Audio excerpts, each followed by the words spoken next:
Hi. APPSC మరియు టీఎస్పీఎస్సికి సంబంధించి ఆన్లైన్లో మనం గ్రూప్ 1 గ్రూప్ 2 క్లాసెస్ని అందజేయటం జరుగుతుంది.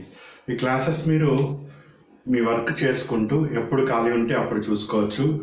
ఒకసారి విన్న క్లాసు మరోసారి కూడా వినొచ్చు, అలా ఎన్నిసార్లు అయినా వినొచ్చు. టిల్ ద ఎగ్జామ్ వరకు ఈ సర్వీస్ మీకు అందజేయబడుతుంది. ఈరోజు మన క్లాస్ అనేది ఈ కరెంట్ రిలేటెడ్ అంశాలని విశ్లేషణ చేస్తూ వివరించడం జరుగుతుంది. ఇది గ్రూప్ 1లో ఏపీపీఎస్సి గ్రూప్ 1లో లేటెస్ట్గా జరిగిన ప్రశ్న. దీని మీద చూద్దాము. ఈరోజు మనం డిస్కస్ చేయబోయే అంశాల్లో ఫస్ట్ ఓల్డేజ్, ఈ అంతర్జాతీయ వృద్ధుల దినోత్సవం. నేను చెప్పాను మ్యాగజైన్లో ఉండే అంశాలని ఒక్కొక్కటిగా తీసుకొని వివరణ ఇస్తూ ఉంటాను. అది మన కన్వెన్షన్ సబ్జెక్ట్కి టచ్ అవుతూ ఉండాలి. ఓల్డేజ్ దాని గురించి ఏమేమి ఉన్నది, ఇంపార్టెన్స్ ఏంటో చూద్దాం. First point. సెకండ్ వన్, ఇక్కడ నాన్ బ్యాంకింగ్ ఫైనాన్షియల్ కంపెనీస్ ఏమున్నది, దానికి సంబంధించి లేటెస్ట్ అంశాలు ఏంటి అని చూద్దాం. నోబుల్ దాంట్లో ఫిజిక్స్కి సంబంధించి ఏ అంశాలు ఉన్నాయి, అదేవిధంగా బయాలజీకి సంబంధించి ఏ అంశాలు ఉన్నాయి అన్నది ఇప్పుడు మనకు క్లాస్లో డిస్కషన్ అన్నది నడుస్తుంది. దానికి మనం ఈ డేటా అంతా కూడా తీసుకొని వివరించడం జరుగుతుంది. ఇక్కడ రిజర్వ్ బ్యాంక్ ఆఫ్ ఇండియా వాళ్ళ వెబ్సైట్లో, అధికారికంగా ఇచ్చిన వెబ్సైట్లోనే ఎన్బిఎఫ్సిలో నాన్ బ్యాంకింగ్ ఫైనాన్షియల్ కంపెనీలో తీసుకొస్తున్న మార్పులు ఏమిటో వాళ్ళు ఇచ్చారు. దాన్ని అక్టోబర్ 2022, 2021 ఇక్కడ కనిపిస్తుంది మీకు. ఇట్లా కరెంట్ రిలేటెడ్ అంశాలు, ఎకానమీలో అప్డేట్స్ అవి కూడా నేను ఇక్కడ అందజేస్తున్నా, దాన్ని ఫాలో అవుతూ వస్తాం. ఇప్పుడు నేను ఏదైతే ఇక్కడ అంశాలు చూపించడం జరిగిందో, ఈ ఓల్డేజ్ కానీ ఇవన్నీ కూడా, దీని యొక్క ప్రాధాన్యత ఏంటండి అంటే, ఇక్కడ నువ్వు టీఎస్పీఎస్సి ఇది పరిశీలన చేస్తే నీకు పేపర్ 2 అండి, ఇది సిలబస్ పేపర్ 2లో సెక్షన్ 3లో సోషల్ స్ట్రక్చర్ అని ఉంది. ఇక్కడ సోషల్ ఇష్యూస్లో నీకు ఈ ఏజ్డ్ అని ఇక్కడ ఇవ్వటం జరిగింది. Social issues, inequality and exclusion. Inequality and exclusion మొత్తం డెమోగ్రఫీలో 0 ఏజ్ నుంచి 60+ వరకు అందరూ కూడా జీవిస్తూ ఉంటాము.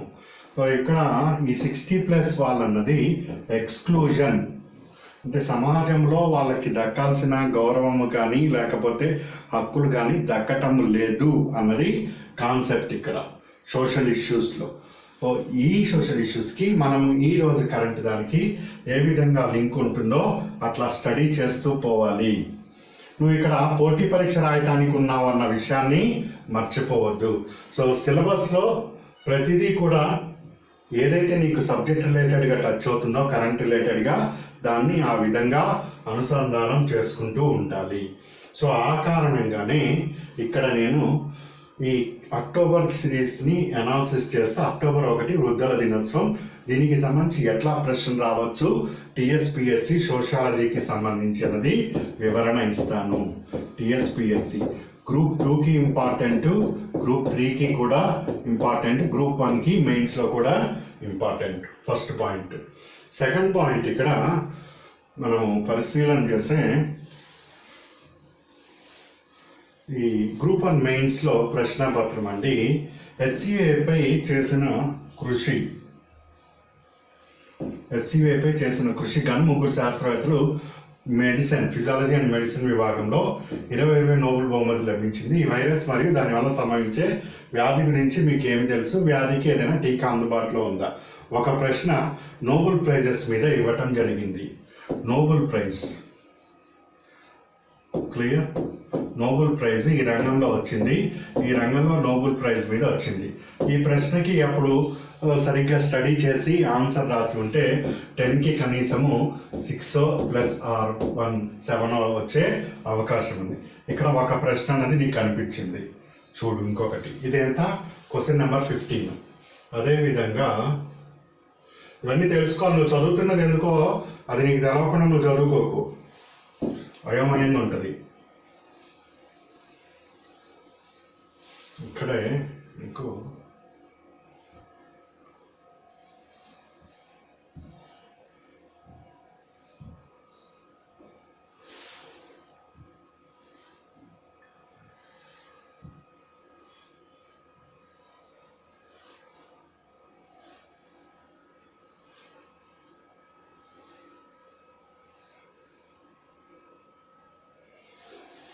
ఇంకొకటి అక్టోబర్లో 2020లో నోబెల్ ప్రైజ్ ఫర్ కెమిస్ట్రీలో ఈ అంశం మీద అవార్డు ఇవ్వటం జరిగింది. సో ఈ అంశానికి సంబంధించి ప్రశ్న ఇక్కడ రూపొందించారు. సో గ్రూప్ వన్లో 2 ప్రశ్నలు వచ్చినాయి. 20 మార్కులకి ప్రశ్న రావటం జరిగింది. సో కరెంట్ రిలేటెడ్ మీద కాస్త అవగాహన ఉంటే చక్కగా మీరు 7+7 ఈజీగా స్కోర్ చేసుకోవటానికి అవకాశం ఉంటుంది. ఇక్కడ నువ్వు కరెంట్ అఫైర్స్ చదువుతున్నావంటే ఇక్కడ వరకే కాకుండా దీని మూలాలలోకి కూడా వెళ్ళాలి. సో మూలాలలోనే ప్రశ్న రూపొందుతుంది. ఎక్కడ నీవు ఆపుతావో స్టడీని అక్కడే ప్రారంభమవుతుంది, అక్కడే ప్రశ్న. ఇది రాసి పెట్టుకో. ఇదంతా ఇప్పుడు నాకెందుకు చెప్తున్నారండి అంటే ఇక్కడ చాలామంది అభ్యర్థులు అంతా నాకు తెలుసు, నేను ప్రిపేర్ అవుతున్నది కరెక్ట్ మెథడే అనుకుంటారు. సో అది కరెక్ట్ మెథడే మీరు ప్రిపేర్ అవుతున్నది, కానీ మరికొంత మీ యొక్క ప్రిపరేషన్ మెథడ్ని విస్తరణ చేసుకోండి అని కమ్యూనికేట్ చేయటానికి మాత్రమే ఇవి నేను ఉదాహరణగా చూపించాను. సో చదువుతున్న అంశాన్ని ఎలా నువ్వు ఫోకస్ చేసుకోవాలి, ఇంకా ఎంత డెప్త్కి వెళ్ళాలి అన్న విషయం నీకు తెలవటం కోసం మాత్రమే అది కమ్యూనికేట్ చేయటం జరిగింది. ఇట్లా కూడా ప్రశ్నలు వస్తాయి అని. సో ఒక్క డైరెక్షన్లో ఇదే పద్ధతిలోకి వెళ్ళకండి. క్లాస్తో పాటు ఇవి కూడా చెప్పుకోవాలి అని నేను చెప్పాను గతంలో. సో ఇంట్రెస్ట్ ఉన్న వాళ్ళు మాత్రమే చూసుకుంటూ ఉండండి, లేని వాళ్ళు స్కిప్ కొట్టుకుంటూ ఉండొచ్చు, లేకపోతే వాళ్ళు చూడకపోయినా ప్రాబ్లం లేదు.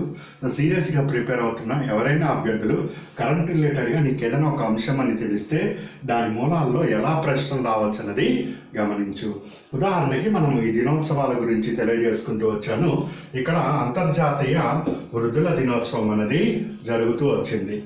ఇది సరే, వృద్ధులు, ఓల్డేజ్ పీపుల్, ఇది ఇక్కడ జరుగుతూ వస్తుంది ఎవ్రీ ఇయర్ కూడా. దీనికి సంబంధించి యునైటెడ్ నేషన్ ఆబ్జెక్టివ్ ప్రశ్న ఎలా వస్తుందో తెలియజేస్తున్నా. International day for older persons 1 October United nations observe చేస్తున్నది. దీని యొక్క theme 2021 theme digital equality for all ages. 2021 యొక్క థీమ్ ఏంటి? Digital equality for all ages. బాగానే ఉంది ఇంతవరకు, అది తెలుస్తుంది. ఇక్కడి నుంచి నాకు కావాలి ఏంటది? వృద్ధుల మీద national policy for senior citizens అనేది 2011లో రూపొందించడం జరిగింది. First important question. Second most important question, maintenance and welfare of parents and senior citizens act 2007. వృద్ధులు ఉంటే వాళ్ళకి నెలకింత డబ్బు ఇవ్వటం కానీ, వాళ్ళకి మందులు కొనిపెట్టడం కానీ, ఇట్లాంటి చర్యలు పిల్లలు అనేవాళ్ళు, వారి వృద్ధుల యొక్క పిల్లలు అనేవాళ్ళు లేదా వాళ్ళకి సంబంధించిన రిలేటివ్స్ అనేవాళ్ళు తీసుకోవాలి. ఇది చట్టబద్ధంగా కల్పించడం జరిగింది. Very very important. Maintenance and welfare of parents and senior citizens act 2007. So దీనిని ఇప్పుడు సవరణ చేయటం అన్నది జరుగుతున్నది. 2019లో దీన్ని బిల్ తీసుకొని వచ్చారు. ఇంకా దీని మీద చర్చ జరుగుతూ వస్తున్నది. ఒకవేళ ఇది జరిగి నువ్వు ఎగ్జామ్స్ రాసే సమయానికి లోక్సభ మన రాజ్యసభలో పాస్ అయితే ఖచ్చితంగా ఈ ఓల్డేజ్ మీద నీకు సోషాలజీలో కానీ జనరల్ స్టడీస్లో కానీ ప్రశ్న అన్నది రూపొందుతుంది. ఒకటి ఎట్లా రూపొందొచ్చు? డైరెక్టివ్ ప్రిన్సిపల్స్ ఆఫ్ స్టేట్ పాలసీలో ఆర్టికల్ 41 మీద అయినా ప్రశ్న రావచ్చు, లేదా సుప్రీంకోర్టు, హైకోర్టు తీర్పులు దీని రిలేటెడ్గా ఉన్నాయి, అది ఇంకో సందర్భంలో తెలియజేస్తాను. సెకండ్ ప్రశ్న అక్కడ రావచ్చు. థర్డ్ క్వశ్చన్, వీటిల్లో ఈ యాక్ట్లో ఏ మార్పులు చేసింది అన్న ప్రశ్న అయినా రావచ్చు. సో ఇక్కడ ఏ మార్పులు చేసింది అని తెలవాలి అంటే ఈ ఒరిజినల్గా ఈ maintenance and welfare parents of senior citizens amendment bill 2019ని మనం హైలైట్స్ ఏమున్నాయో పరిశీలన చేస్తే ఇక్కడ వాళ్ళు ఇచ్చారు. ఒరిజినల్ ప్రొవిజన్స్లో ఏమున్నాయి, బిల్లులో నేను అమెండ్మెంట్గా ఏ అంశాలను తీసుకొస్తున్నానని ఇచ్చారు. ఒకసారి ఇది యాక్ట్ అయిన తర్వాత మరికొంత సమాచారాన్ని నేను ఇక్కడ అందజేస్తాను. మెయిన్గా ఈ మెయింటెనెన్స్ అమౌంట్ 10,000 రూపీస్ అని ఉన్నది. ఈ 10,000 రూపీస్ మెయింటెనెన్స్ అమౌంట్ అని ఇక్కడ ఇవ్వటం జరిగింది. ఈ అప్పర్ లిమిట్ ఏదైతే ఉందో దీనిని తీసేస్తామని చెప్తున్నారు. మ్యాక్సిమం ప్రశ్న అన్నది ఇక్కడే రూపొందవచ్చు. ఎనీవే ఇది కాస్త ముందుకు వెళ్ళిన తర్వాత నేను దీని మీద అంటే యాక్ట్గా వచ్చిన తర్వాత మళ్ళీ దీన్ని ఎగ్జామ్ పాయింట్ ఆఫ్ వ్యూలో అనాలిసిస్ చేస్తాను. అప్పుడు నువ్వు దీని మీద మరి కాస్త ఫోకస్ పెట్టు. ఇంకా దీంట్లో మూలాలకి వెళ్ళదలుచుకుంటే దీన్ని ఎవ్రీ ఇయర్ చేసుకోవాలని 1990లో యుఎన్ఓ వాళ్ళు తీర్మానం చేయటం జరిగింది. యుఎన్ఓ వాళ్ళు ఎందుకు తీర్మానం చేశారంటే మొట్టమొదటిగా 1982 సంవత్సరంలో ఆస్ట్రియాలో ఇక్కడ ఒక పెద్ద సమావేశం జరిగింది.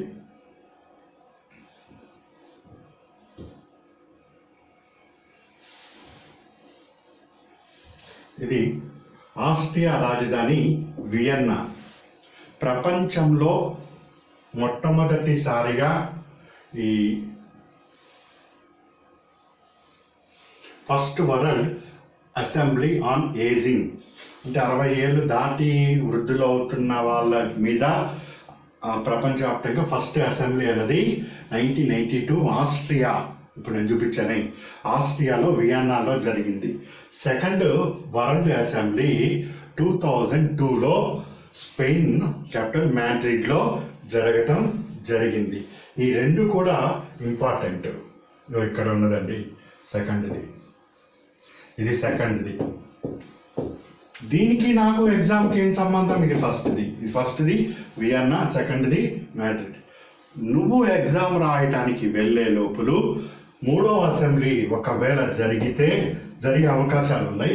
జరిగితే సో దాని ప్లేస్ ఇంపార్టెంట్, లేకపోతే దాని మూలాలకి వెళ్ళినప్పుడు ఇటువైపు ప్రశ్న వెళ్ళటానికి అవకాశం ఉంటుంది. సో ఇక్కడ చేసిన తీర్మానము కారణంగా ఐక్యరాజ్య సమితి 1990లో తీర్మానాన్ని పాస్ చేసింది. 1991 నుంచి ఎవ్రీ ఇయర్ జరుపుకుంటూ వస్తున్నాం. 2021లో ఇలా జరిగింది. దీని యొక్క theme digital equality for all age అన్నది. క్లియర్? ఇట్లా సోషియాలజీని లింక్ పెట్టుకుంటూ కరెంట్ అఫైర్స్లో కూడా ఇలా లింక్ పెట్టుకుంటూ స్టడీ చేయాలి. ఏం స్టడీ చేసావు? అంతర్జాతీయ వృద్ధుల దినం. సో ఇది వరల్డ్ అసెంబ్లీ వియన్నాలో జరిగిన కాన్ఫరెన్స్ యొక్క అవుట్కమ్. ఐక్యరాజ్య సమితిలో 1990లో రిజల్యూషన్ పాస్ చేస్తే 91 నుంచి నిర్వహించుకుంటూ వస్తున్నాం. 2021 దీని యొక్క థీమ్ ఈ విధంగా ఉంది. భారతదేశము, ఇది అంతర్జాతీయంగా చెప్పా. ఇప్పుడు భారతదేశము రాజ్యాంగంలో ఆర్టికల్ 41 తెలియజేస్తుంది. చట్ట ప్రధానంగా 2007లో చట్టం చేసుకున్నాము. పాలసీ విధాన ప్రకటన 2011లో చేయటం జరిగింది. నువ్వు ఎగ్జామ్ రాసే సమయానికి ఇక్కడ ఏమైనా మార్పులు వస్తే వాటి మీద ప్రశ్న రూపొందుతుంది. Second important. క్లియర్? ఇది ఇట్లా చదువు, అప్పుడు నీకు స్కోరు అదే వస్తుంది. నెక్స్ట్ ఎకానమీలో కరెంట్ రిలేటెడ్ అంశం నాన్ బ్యాంకింగ్ ఫైనాన్షియల్ కంపెనీస్. బ్యాంకులకి నాన్ బ్యాంకింగ్కి ఒకటే తేడా. ఒకటే అంటే ఇంకా చాలా ఉన్నది, నేను గతంలో కూడా చెప్పాను. Demand deposits non banking financial companies సేకరించవు. అయితే కొన్ని ఎన్బిఎఫ్సి డిమాండ్ డిపాజిట్స్ కూడా సేకరిస్తాయి. అది 5 ఇయర్ టర్మ్స్, అది వేరు. సాధారణంగా చెప్తున్నా, ఎన్బిఎఫ్సిలు డిమాండ్ డిపాజిట్స్ని సేకరించవు. సో చాలా ఎన్బిఎఫ్సిలు ఈ లాస్కి గురి అవుతున్నాయి. సో అందుకని దీని మీద నియంత్రణ అన్నది అవసరం పడుతూ వస్తుంది. ఎన్బిఎఫ్సిని షాడో బ్యాంక్ అని కూడా మనము పిలుస్తూ ఉంటాము. Shadow banks. ఎవరైనా ఏపీపీఎస్సి ప్రిపేర్ అవుతున్న వాళ్ళు ఉంటే ఏపీపీఎస్సి గ్రూప్ 2 2018లో నోటిఫికేషన్, 19లో జరిగిన ఎగ్జామ్లో దీని మీద ప్రశ్న వచ్చింది. ఒకసారి దాన్ని పరిశీలన చేయండి ఎలా అడిగాడు అని. ఖచ్చితంగా ఎన్బిఎఫ్సి మీద ప్రశ్న అనేది రూపొందుతుంది. సో ఈ డేటాని నేను ఇదిగో నీకు అఫీషియల్గా ఇక్కడ రిజర్వ్ బ్యాంక్ ఆఫ్ ఇండియా అని క్లిక్ చేస్తే అక్టోబర్ 2022-2021 ఇయర్లో వాడు ఇచ్చాడు. Reserve bank of India regulatory structure NBFC, base layer, middle layer, upper layer, top layer అని ఇట్లా మారుస్తున్నాను. దాని తర్వాత categorisation of NBFC carrying out specific activity. Base లేయర్లో ఎలాంటి ఎన్బిఎఫ్సీలు ఉంటాయి, మిడిల్ లేయర్లో ఏమి ఉంటాయి, అప్పర్ లేయర్లో ఏమి ఉంటాయి, ఇట్లా ఎన్బిఎఫ్సిని కేటగిరైజేషన్ చేస్తున్నాను. అదేవిధంగా స్కేల్ బేస్డ్ రెగ్యులేటరీ ఫ్రేమ్వర్క్ ఏ విధంగా ఉంటుంది, net owned fund. Net owned fund ఇక్కడ క్లియర్గా ఉంటుంది. ఏ సంవత్సరానికి నువ్వు 10 కోట్ల మార్కుని రీచ్ కావాలన్నది చాలా స్పష్టంగా తెలియజేశాడు ఎన్బిఎఫ్సిలో. అదేవిధంగా నాన్ పర్ఫార్మింగ్ ఎసెట్స్ ఏవైతే ఉన్నాయో వాటిని ఏ విధంగా మార్పులు చేసుకోవాలో ఇక్కడ తెలియజేశాడు. నీకు ఓపిక ఉంటే దీన్ని అంతా చదువు, లేదంటే ఎగ్జామ్ పాయింట్ ఆఫ్ వ్యూలో ముఖ్యమైన అంశాలు ఏమున్నాయో దాన్ని నేను ఇక్కడ వివరిస్తున్నాను, విను, దానికి అనుగుణంగా ప్రిపేర్ కా. నాన్ బ్యాంకింగ్ ఫైనాన్షియల్ కంపెనీని రిజర్వ్ బ్యాంక్ ఆఫ్ ఇండియా నియంత్రణ చేస్తుంది. ఇక్కడ ప్రతి అభ్యర్థి గుర్తుపెట్టుకోవాల్సిన అతి ముఖ్యమైన అంశం ఏమిటి అంటే బ్యాంకులని మరియు reserve bank of India non banking financial కంపెనీస్ని బ్యాంకులు అంటే తెలుసు కదా, state bank of India, union bank, ఇట్లాంటివన్నీ కూడా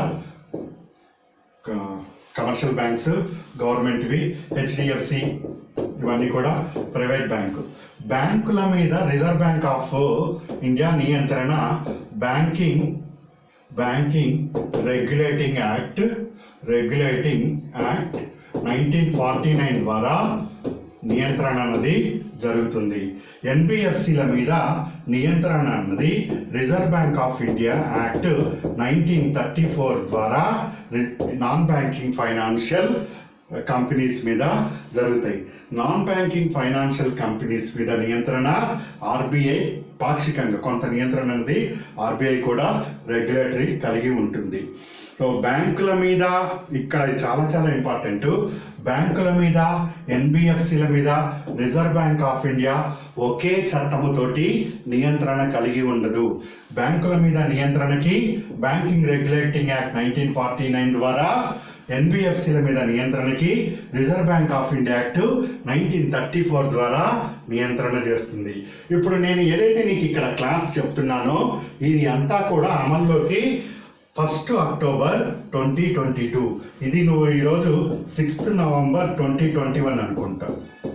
నవంబర్ 2021, ఈరోజు డేటు 6th, ఇది 6th 7th చూసుకో. 1 అక్టోబర్ అంటే ఇంకా దాదాపు 11 months ఉన్నది.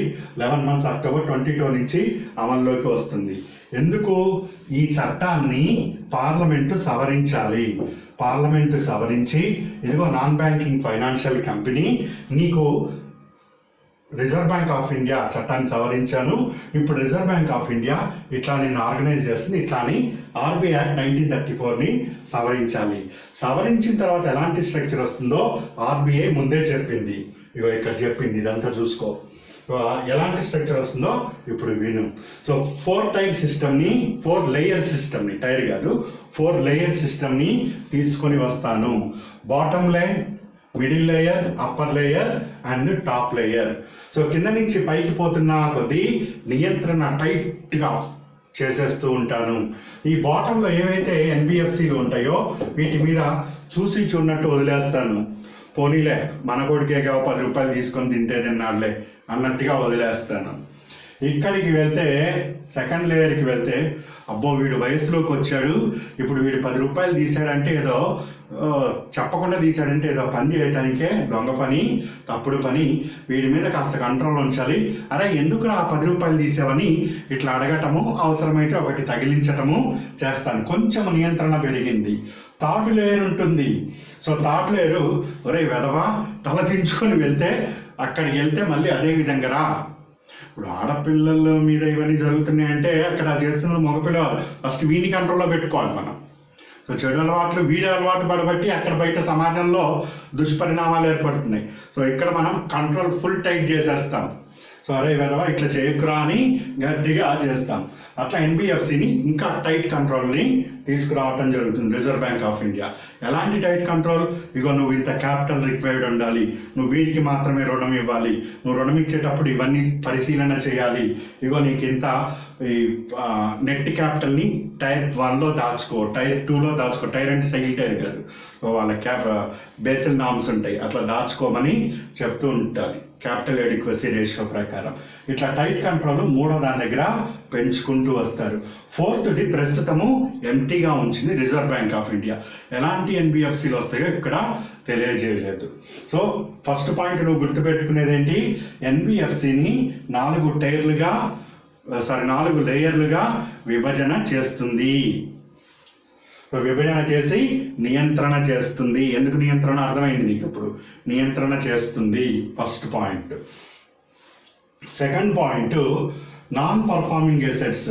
ఇప్పుడు ఏదన్నా ఒక ఎన్బిఎఫ్సి ఇది నాన్ పర్ఫార్మింగ్ ఎసెట్స్ అంటే వాడు డబ్బులు లోన్ తీసుకున్నాడు, ఎగ్గొట్టేశాడు, వాడు తిరిగి పే చేయట్లే.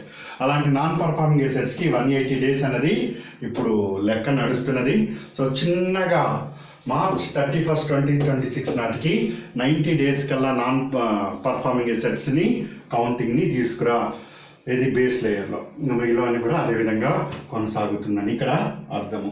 ఇప్పుడు బ్యాంకులకి నాన్ పర్ఫార్మింగ్ ఎసెట్స్, బ్యాంకులకి ఎన్పి అంతా 90 days, 90 రోజుల్లో రుణము చెల్లించకపోతే ఆ ఎసెట్ని నాన్ పర్ఫార్మింగ్ ఎసెట్స్గా చెప్తాము. ఇదే ఇష్యూ నాన్ బ్యాంకింగ్ ఫైనాన్షియల్ కంపెనీకి 180 days ఉంది, చిన్నగా అది 90 daysకి వస్తుంది. ఎప్పటి వరకు వస్తుంది? 31st March 2026. నేను చెప్తున్నా ఇవన్నీ కూడా ఈ 1st October 2020 నుంచి అమల్లోకి వస్తాయి. నెట్ ఓన్ ఫండ్స్, వాళ్ళంతటికి వాళ్ళు ఫండ్స్ కలిగి ఉండాలి. ప్రతి ఎన్బిఎఫ్సి కూడా ఫండ్స్ కలిగి ఉండాలి. ఇది 1992లో ఏసి షా కమిటీ రికమెండ్ చేసింది ప్రతి ఎన్బిఎఫ్సి కూడా నెట్ ఓన్డ్ ఫండ్స్ని ఉంచుకోవాలి అని.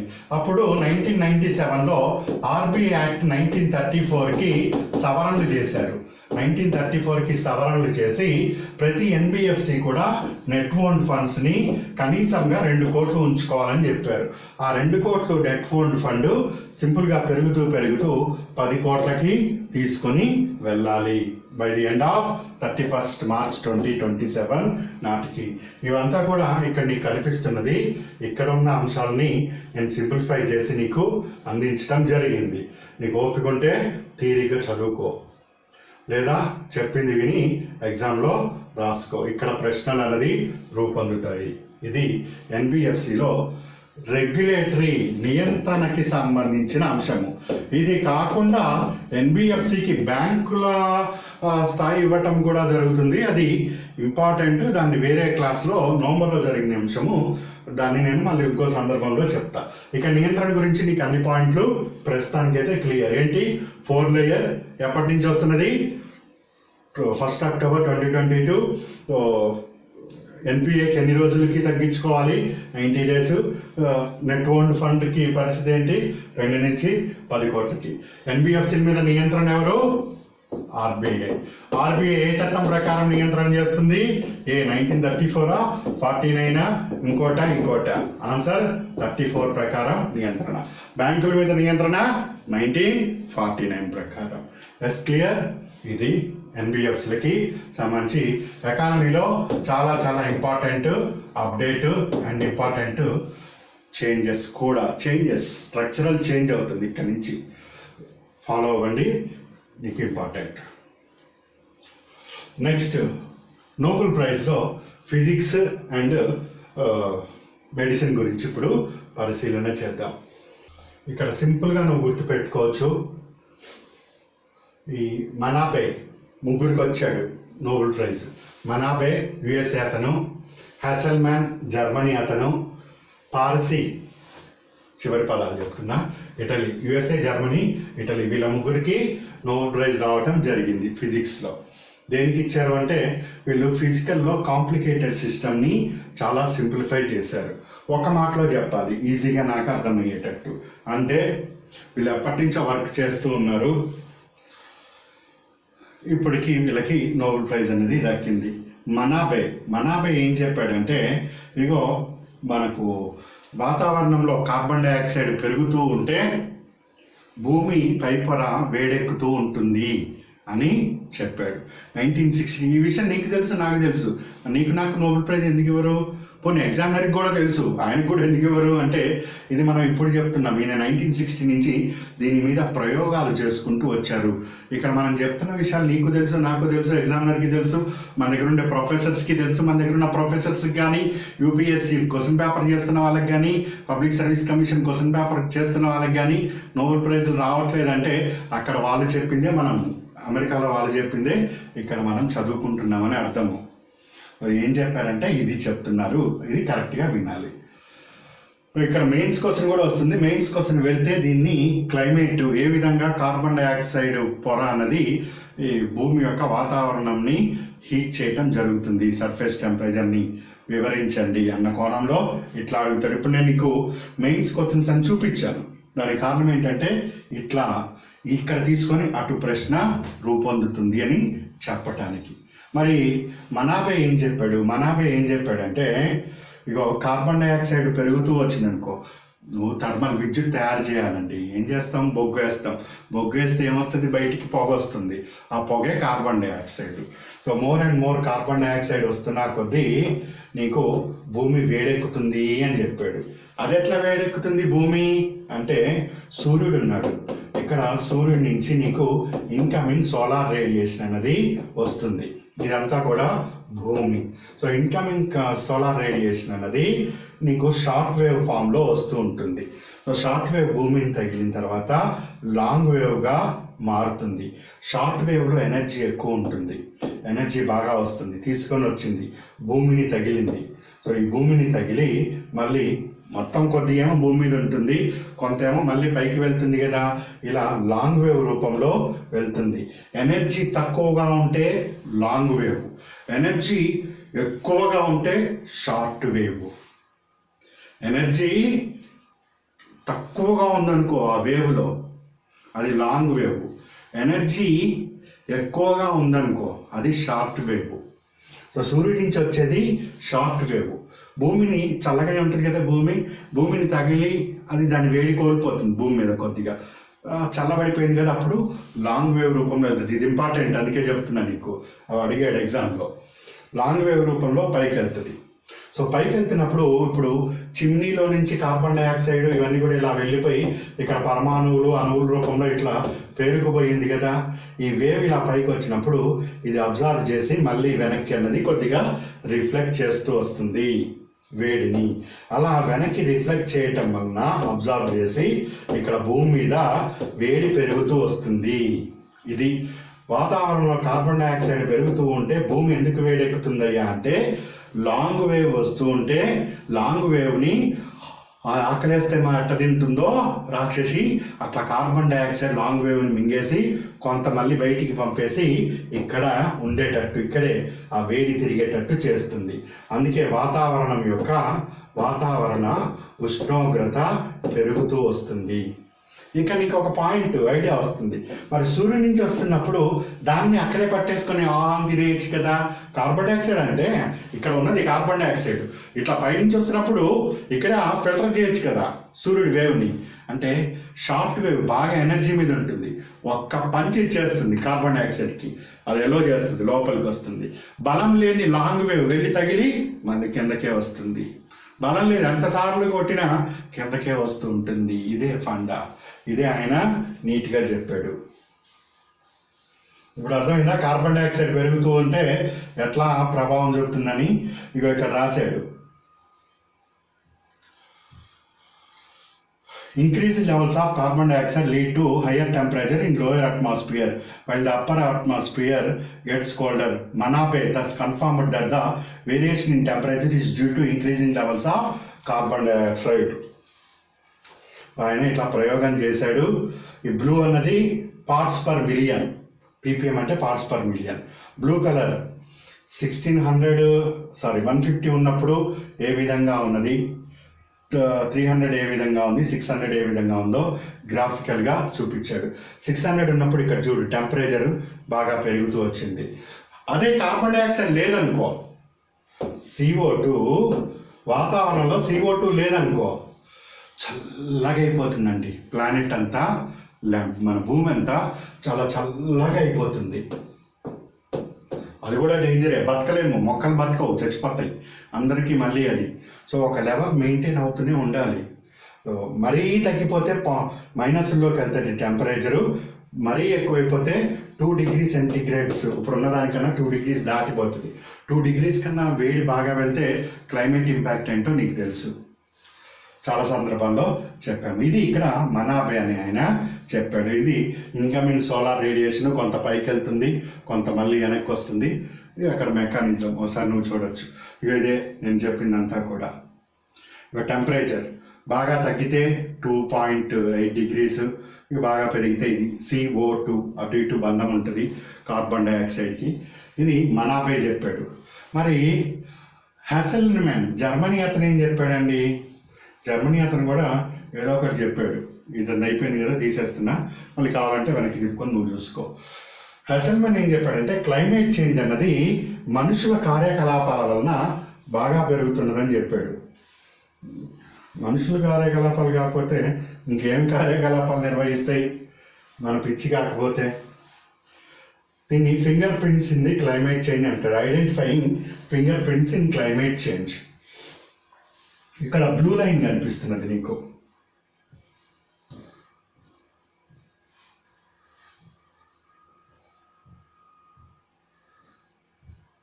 సరే, నేను ఇక్కడ ఉన్నాయి. ఇక్కడ బ్లూ లైన్ కనిపిస్తున్నది కదండి. ఈ బ్లూ లైన్ ఏంటంటే ఓన్లీ న్యాచురల్ కెలమిటీస్ వలన ఏర్పడిన చేంజెస్. అది క్లైమేట్ చేంజ్లో మార్పు అన్నది న్యాచురల్ క్లైమేటీస్. ఉదాహరణ అగ్నిపర్వతం పేలింది. అగ్నిపర్వతం పేలినా కానీ గాల్లో వాయువులు అవన్నీ వస్తూ ఉంటాయి కదా, అట్లా వచ్చింది. వాతావరణంలో అగ్నిపర్వతాలు పేలుతూ నువ్వు చెట్లు నరికేసి ఇండస్ట్రీలు పెట్టి మానవ కార్యకలాపాలు, సో మానవ కార్యకలాపాల వలన ఇంకాస్త పెరిగింది ఇక్కడ నీకు. అదే చెప్పాడు. సో వాతావరణంలో మానవ కార్యకలాపాల మీద మార్పులు బాగా ప్రభావం చూపుతున్నాయి. సో ఏంటి ఆ మానవ కార్యకలాపాలంటే అతను అభివృద్ధి చెందటానికి వాతావరణం ఇవన్నీ పూర్తిగా వినాశనం చేస్తున్నాడు.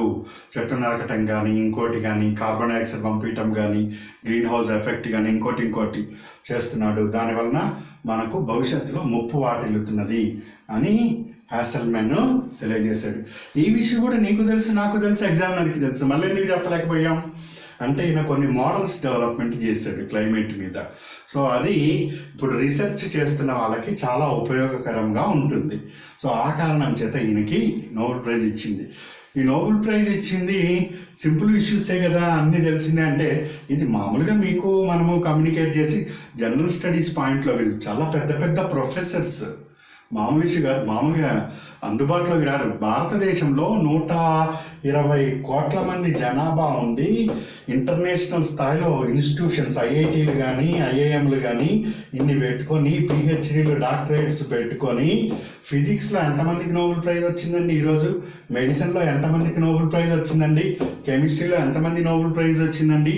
మరి వీళ్ళందరూ మనకన్నా ఎక్కువ చదివి, మనకన్నా డీప్ నాలెడ్జ్ ఆ సబ్జెక్ట్లో ఉన్నవాళ్ళే కదా.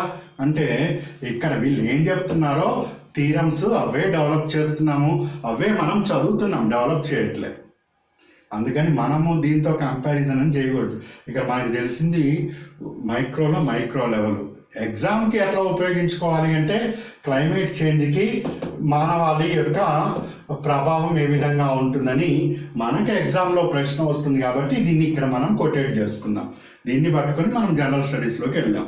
ఇక్కడ వరకు మాత్రమే మన తెలివితేటలు ఉపయోగించుకోవాలి. బియాండ్ వాళ్ళు ఏం చేశారని పరిశోధన చేస్తే మనం గొప్ప వాళ్ళంత అవ్వము, కానీ పిచ్చోళ్ళం అయితే ఖచ్చితంగా అవుతాం. మనకు అదొద్దు, జాబ్ కావాలి, అటే పోండి.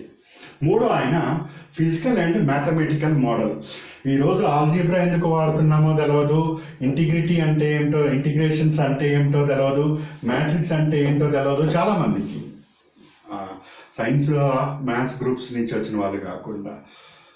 సో ఫిజికల్ అండ్ మ్యాథ్స్ ఈ రెండింటిని కలిపి సాల్వ్ ఎన్నో పరిష్కార మార్గాలు అన్నిటికో బయో దాంట్లో కానీ ఎక్కడెక్కడైనా కానీ చెయ్యొచ్చు అని ఈయన ఒక మోడల్ డెవలప్మెంట్ చేశాడు.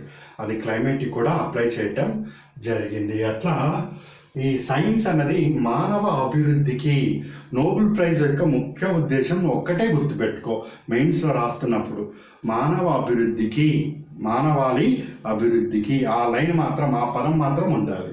అందుకే ఇది. నువ్వు ఏదైనా తీసుకో, బయోకెమిస్ట్రీ తీసుకో, అక్కడ నీకు బయోకెమిస్ట్రీలో ఇది ఫిజిక్స్ అండ్ మ్యాథ్స్ లేకుండానే అయిపోతుందండి.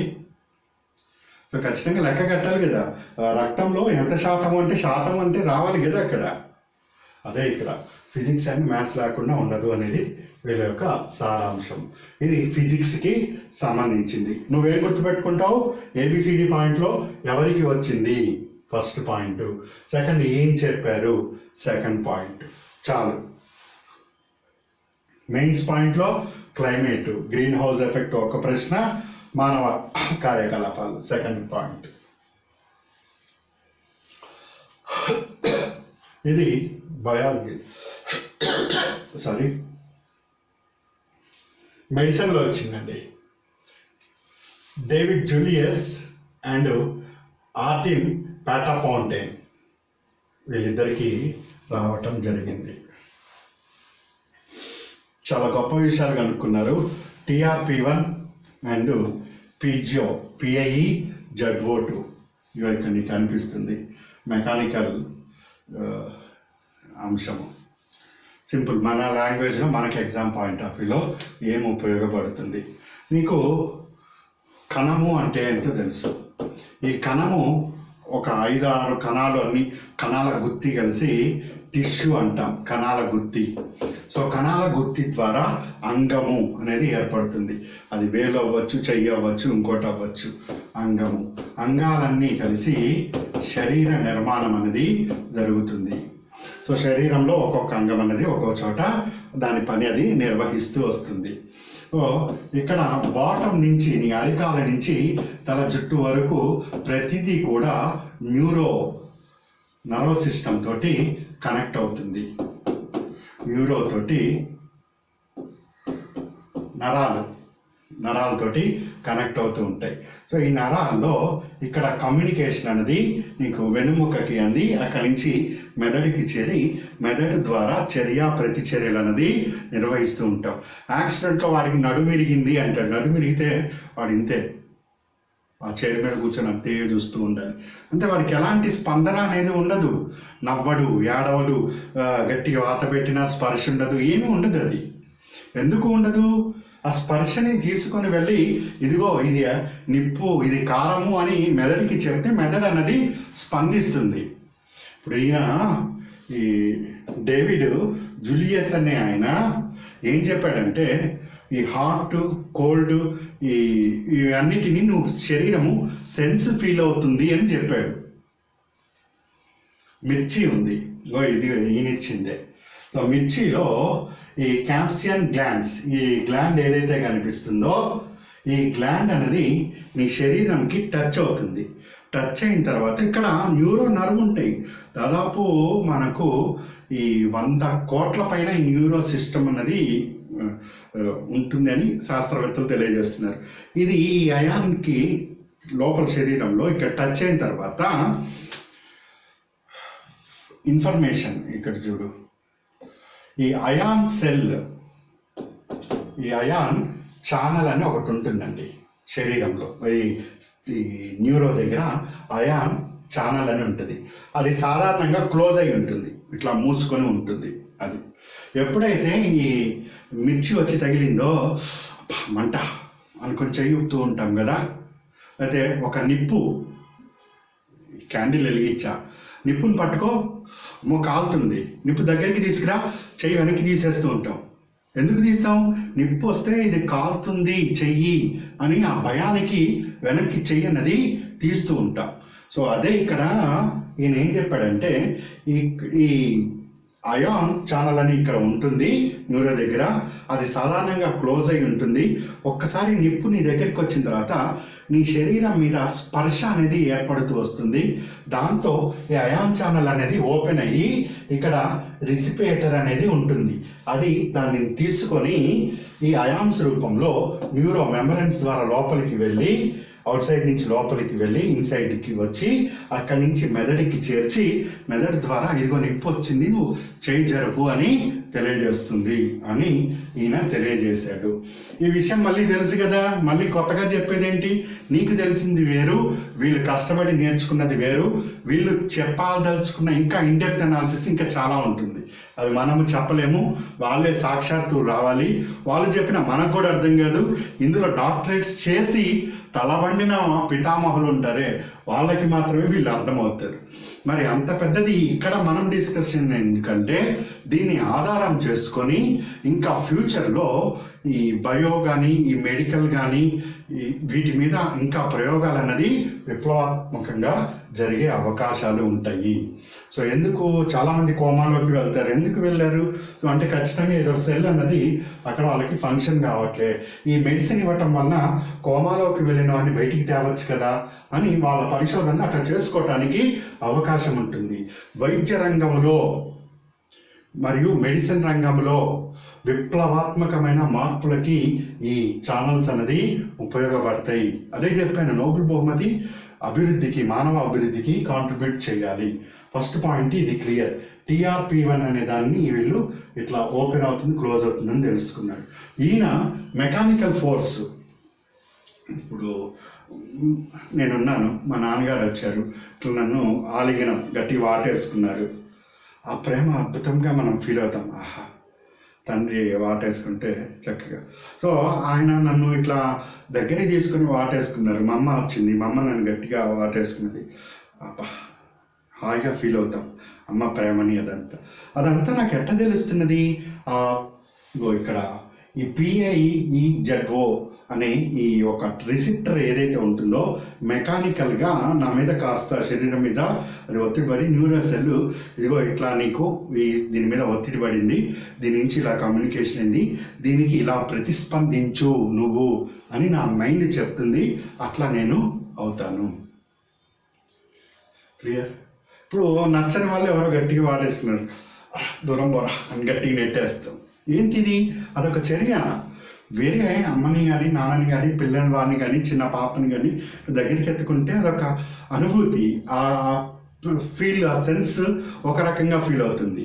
అదే ఇంకో సందర్భంలో ఇంకో రకంగా అవుతుంది. ఎందుకంటే ఈ ఛాంబర్, అయాన్ సెల్ ఛాంబరు ఇక్కడ చూడు ఓపెన్ అవుట్, ఇక్కడేమో క్లోజ్ అయ్యి ఉన్నది, ఇక్కడేమో ఓపెన్ అయ్యింది. అది ఇలా వెళ్ళి ఇలా నీకు ఆ మెకానికల్ ఫోర్స్ ఎక్కడైందో అక్కడ ఆ ఛానల్ ఓపెన్ అయిపోయి న్యూరో సిస్టమ్కి కనెక్ట్ అవుతుందని తెలియజేశారు. సరే, ఇదంతా కూడా నీకు సబ్జెక్ట్ అట్లా చెప్తే నీకు గుర్తుంటుంది సో అని నేను వివరించే. ఏదైనా కానీ సమాచారం శరీరంలో ప్రవహించాలంటే అయాన్ల రూపంలోనే వెళ్తుంది. నీకు న్యూరో దాని దగ్గర 15 మిల్లీ వోల్ట్లు విద్యుత్ ఉత్పత్తి జరుగుతుంది అని కూడా మనం చెప్పాం. కరెంట్ అని మళ్ళీ నువ్వు వైర్లు పెట్టుకో, వోల్ట్ని విద్యుత్ ఉత్పత్తిని గౌరవిస్తుంటాం. 15 నుంచి 55 వరకు జరుగుతూ వస్తుంది. ఒక్కొక్క చోట నువ్వు ఎలా రెస్పాండ్ అవుతున్నావు అనే దాన్ని బట్టి ఈ ఎలక్ట్రో కెమికల్ రియాక్షన్స్ వల్లనే మనకు సమాచారం అంతా కూడా ఎలక్ట్రోకెమికల్ వల్లనే అయాన్ల రూపంలోకి వెళ్ళి మెంబ్రెన్స్ ద్వారా సమాచారం అంతా కూడా విశ్లేషణ చేసుకొని మనం రెస్పాండ్ అవుతూ వస్తాం. ఇది సైన్స్. ఇక్కడ వీళ్ళు దీని మీద వర్క్ చేశారు. సరే, ఇవన్నీ నువ్వు మర్చిపో. నీకు ఎక్కడ ప్రశ్న అంటే ఎవరికి వచ్చింది అన్నది గుర్తుపెట్టుకో. ప్రాథమిక అంశాలు, న్యూరో మీద ప్రాథమిక అంశాలని నువ్వు చదువు. సో అందులో డెండ్రిట్స్ అంటే ఏంటి, యాక్సిస్ అంటే ఏంటి, ఇక్కడ మిలాన్ అనే కొవ్వు పదార్థం ఏంటి, ఇట్లా దీని మీద ప్రశ్న బయాలజీలో వచ్చే అవకాశం ఉంటుంది. ఇంత దూరం అయితే వెళ్ళడు, కాకపోతే ఇట్లా బేసిక్ కణము, నాడీ కణము అంటాం దీన్ని తెలుగులో, నాడీ కణము. ఈ నాడీ కణం మీద కాస్త చూసుకో ఎగ్జామ్ పాయింట్ ఆఫ్ వ్యూలో. ఇది మనకు నోబెల్ ప్రైజ్కి సంబంధించి, మెయిన్స్ ఎగ్జామ్కి సంబంధించి అది వస్తున్నప్పుడు ఎట్లా దీని మీద రావచ్చు అనేది చూద్దాము. అప్పటి వరకు ఆబ్జెక్టివ్ ఓరియంటేషన్లో దీన్ని స్టడీ చేస్తూ రండి. సో మరికొన్ని ముఖ్యమైన అంశాలని మనం నెక్స్ట్ క్లాస్లో డిస్కస్ చేద్దాం. Good luck.